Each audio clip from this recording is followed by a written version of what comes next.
Hey everybody, Mike and Leslie here. What's up? Today we're going to address a question that's come our way, which I think is interesting, actually by a number of people, and it has to do with the Enneagram and personality assessments as a whole. And I got to be honest, as a guy, I don't know, man. I'm such a driver, and I'm a 3 on the Enneagram. I'm an achiever, so I've learned from my wife and taken the test now. For me, it's like these things are silly. Are they really worth it? And the truth is, I've learned that a lot of these personality assessments, they really are worth it, and they help. I helped him learn that. That's true. They help in a lot of ways. So let's address this. Let's talk about the Enneagram really quick. The first question that came our way with the Enneagram is simply this. You got to love people. Is it evil? Is the Enneagram evil? You know, because it's got that like upside down star, just the it's not the logo of it, but the way the map lays out. Is it evil? Right. I say no, it is not evil, and it is also not the path to God, as some claim it is. I see it as a useful tool to help bring self-awareness, self-understanding.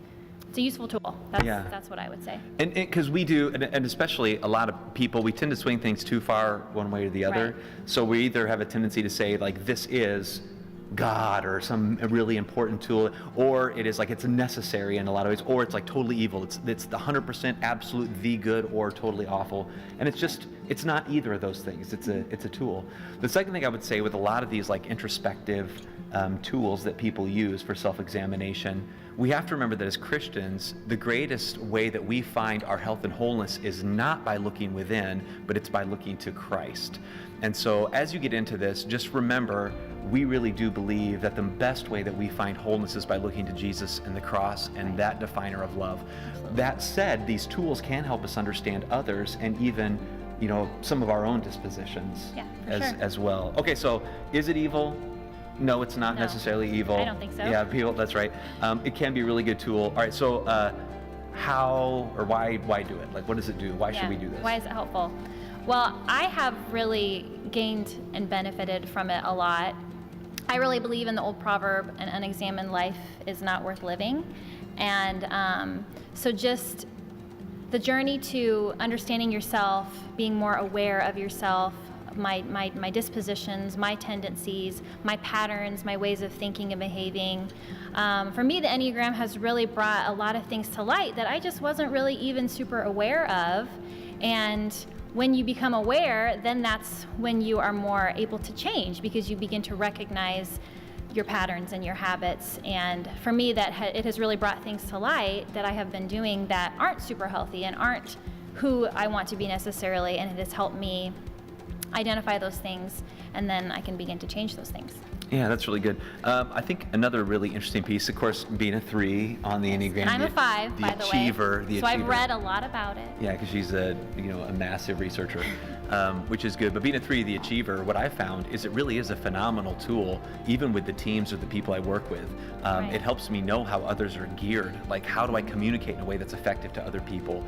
And so it's just such a great tool for understanding the effectiveness of teams. And understanding fosters communication. Right. So even in our own marriage, I've understood myself better, I understand him better, and we're able to communicate better. Yeah, absolutely. And then even our kids. Yeah. I think it's even helped with our kids to know, okay, these are the natural, even if they need to be adjusted or tamed or matured, these are kind of the natural tendencies of our kids.